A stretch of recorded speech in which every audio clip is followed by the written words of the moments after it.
हर हर महादेव। देवों का देव महादेव जी के चरण में प्रणाम करती हूँ, मेरा प्रणाम स्वीकार हो। माता गौरा पार्वती के चरण में प्रणाम करती हूँ, मेरा प्रणाम स्वीकार हो। गणपति ललनवा के चरण में प्रणाम करती हूँ, मेरा प्रणाम स्वीकार हो। हर हर महादेव, घर घर महादेव। गुरु भाई बहना, एक राजा थे, उनकी एक कन्या थी। गुरु भाई बहना, राजा साहब कोई देवी देवता नहीं मानते थे, लेकिन अपने प्रजा की भलाई के लिए एक पांव पे खड़ी हो जाते थे। अपने प्रजा की कोई दुख देखना उन्हें पसंद नहीं था। गुरु भाई बहना, राजा नहीं दिन देखते नहीं रात देखते थे। राजा की एक कन्या थी, राजा की एक कन्या थी, वो भगवान भोलेनाथ की भक्त थी। प्रतिदिन भगवान शिव का पूजा किया करती थी और भजन किया करती थी, दया मांगती थी, चर्चा करती थी, जाप करती थी। वो कभी भी अपने होठों से भगवान शिव की यादें नहीं भूलती थी। उनकी जिह्वा पे हमेशा हर पल शिव ही शिव उनका जिह्वा पुकारता था। गुरु भाई बहना, ओ कन्या के पूजा पाठ से राजा साहब बड़े दुखी थे। पूजा पाठ राजा साहब का पसंद नहीं था। राजा साहब एक दिन अपनी पुत्री को बोले, बेटी तू पूजा पाठ करना छोड़ दो। तू क्यों पूजा पाठ करती हो? पूजा पाठ से क्या कर हो ना जानी? पत्थर में क्या जान है? ये पत्थर में कोई जान नहीं। बेटी बोली, पिताजी पत्थर तो सब कुछ है, ये शरीर में क्या जान? शरीर भी से प्राण निकल जाता है तो इसे लोग लकड़ियां देकर और अग्नि से जला देते हैं, छाई हो जाता है, तो इस शरीर को सेवा करने से क्या फायदा? उसी तरह मैं पत्थर को भगवान मान के सेवती हूँ, तो इसमें आपको क्या दूँ? गुरु भाई बहना, राजा साहब ने क्या किए कि सफेरे के पास गए और सफेरा से बोले, अपने पत्नी से सबसे पहले बोले, अरे ये तो मेरा मान सम्मान खोने वाली बेटी है, मैं इसे देखना नहीं चाहता हूँ। इसे तो मार कर ही मैं अपना दम लूँगा। इससे अच्छा तो मेरा प्रजा है, मेरा उंगली के इशारे पे मेरा सारा प्रजा है।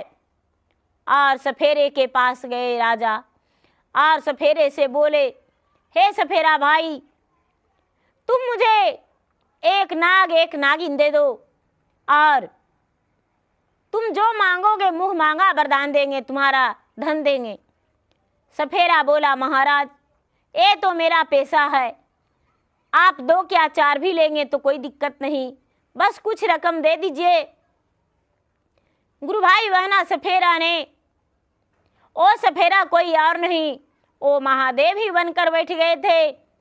राजा को क्या पता महादेव हैं? राजा तो पत्थर मानकर और प्रतिदिन 2-4 लात अपनी कन्या के सामने महादेव के सिर पे दे दिया करते थे। और जितना ही महादेव के 2-4 लाते देते थे, उतना ही राजा के धन संपत्ति बढ़ता था, क्योंकि कन्या जो थी भगवान की पुजारी थी। गुरु भाई बहना, राजा ने सर्प को ले आए और जिस घर में कन्या सोती थी उसी घर में सर्प का पिटारी खोलकर और उसकी दरवाजा लगा दिए। गुरु भाई बहना, दोनों नाग कन्या के गले में लिपट गया और सुंदर सा सोने के हार बन गया। गुरु भाई बहना, राजा और रानी दोनों सवेरे उठे और सवेरे उठकर सोच रहे थे कि अरे कन्या तो मर गई होगी, अब मुझे झूठ मूठ का रोना भी जरूरी है। लेकिन इतना ही में आंगन बहारते कन्या नजर पड़ गई। राजा का बड़ा ताजुब हुआ, अरे ये मरी नहीं। गुरु भाई बहना, रानी भी मन ही मन सोचती है, अरे आप तो जुड़वी नाग लाए थे, एक कैसी कठजीव है। लेकिन गुरु भाई बहना, मां सौतेली थी। ये कहना हम भूल गए थे। गुरु भाई बहना दोनों राजा रानी तजुब करके और मन ही मन सोचने लगे, एक ऐसा खेल है कि ये तो मरी ही नहीं। गुरु भाई बहना जब राजा की पुत्री नहीं मरी तो राजा रानी दोनों दूसरा तरकीब सोचने लगे कि ये कैसे मरेगी, और उसे मन में पूरा चलता रहा। गुरु भाई बहना रानी कहती है कि पति देव जी, मेरे मन में तो एक ऐसा ख्याल आ गया है, क्यों ना हम इसे पहाड़ी पर ले जाकर घुमाने के लिए ले जाए और इसे पहाड़ी पर से झटका दे दे और नीचे गिर जाएगी और ये मर जाएगी। राजा बोले, हाँ ये बात बहुत अच्छी है, ऐसा ही करना होगा। गुरु भाई बहना सुबह हुआ तो अपने कन्या से बोले, बेटी चलो हम लोग घूमने जाएंगे। बेटी कहने लगी, पिताजी आप कहाँ घूमने जाएंगे? तो मैं वैष्णो धाम घूमने के लिए जाएंगे और ऊंचे ऊंचे पहाड़ी पर घूमेंगे, मंदिर घूमेंगे, चारों कोना घूमेंगे, तीर्थ यात्रा करेंगे। तो हम दोनों जाएंगे, तो बेटी तुम घर पे अकेली रह के क्या करोगी? गुरु भाई बहना कन्या बहुत खुश हो गई, माता के साथ मिलजुल के रास्ते का खाना बनाई और खाना बना के अनेक प्रकार की व्यंजन बना के और रख ली। माता पिता दोनों साथ में जाने लगे। गुरु भाई बहना जाते जाते एक ऊंचा पहाड़ी मिल गया।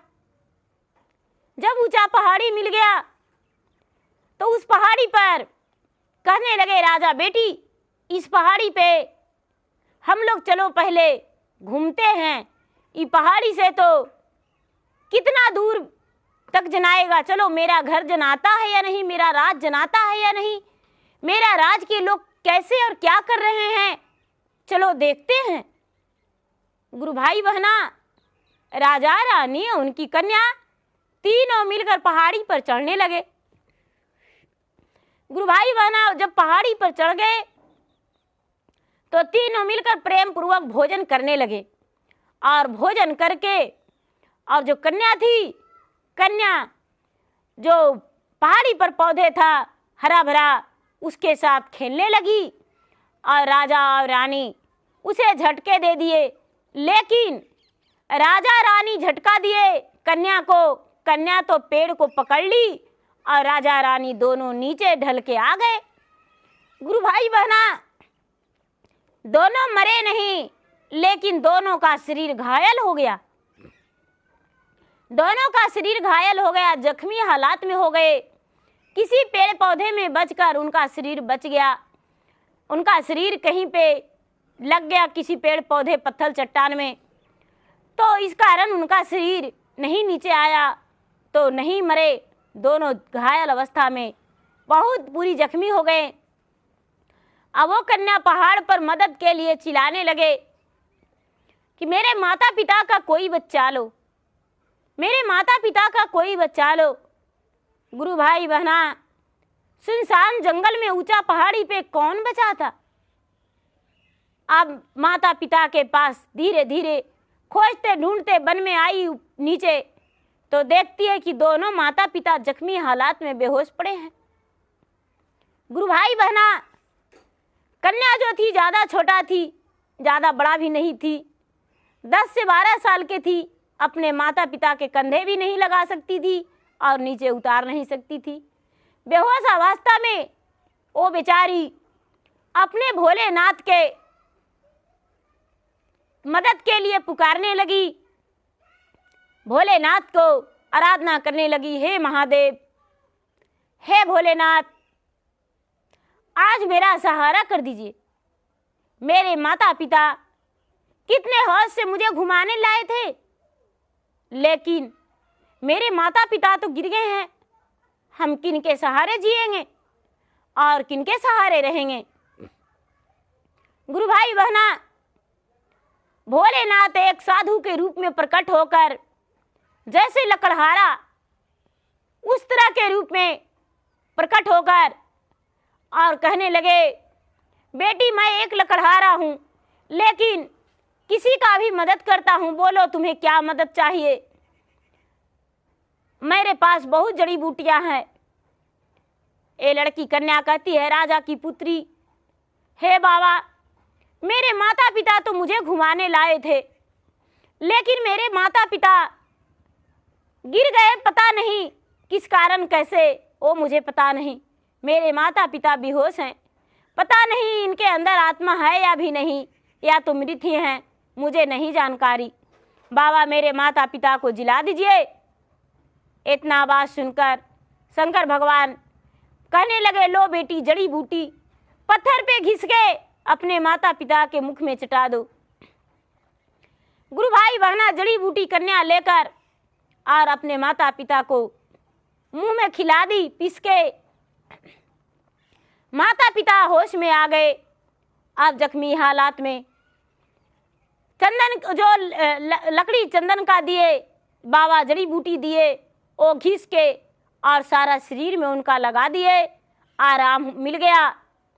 अब जब आराम मिल गया तो कहने लगी कन्या, पिताजी अब घर कैसे जाएंगे, अब तो यहाँ कोई साधन नहीं, अब रात्रि भी हो चुका है, अब हम भी आपको कंधा करके भी नहीं ले जा सकते हैं, लेकिन आपने तो मुझे गोद में खिलाए और गोद में सुलाए, लेकिन आज आपका ऐसा अवस्था है कि मैं आपको गोद नहीं लेकर जा सकता हूँ। गुरु भाई बहना हाथ जोड़ के भगवान के दया मांगी। भगवान भोलेनाथ राजा रानी के इतना ताकत दे दिए, इतना शक्ति दे दिए कि दोनों बुल के चल के घर चले गए। जब घर चले गए तो फिर से वैद्य बन के वही भोलेनाथ द्वार पे आ गए कन्या की पुकारने पर।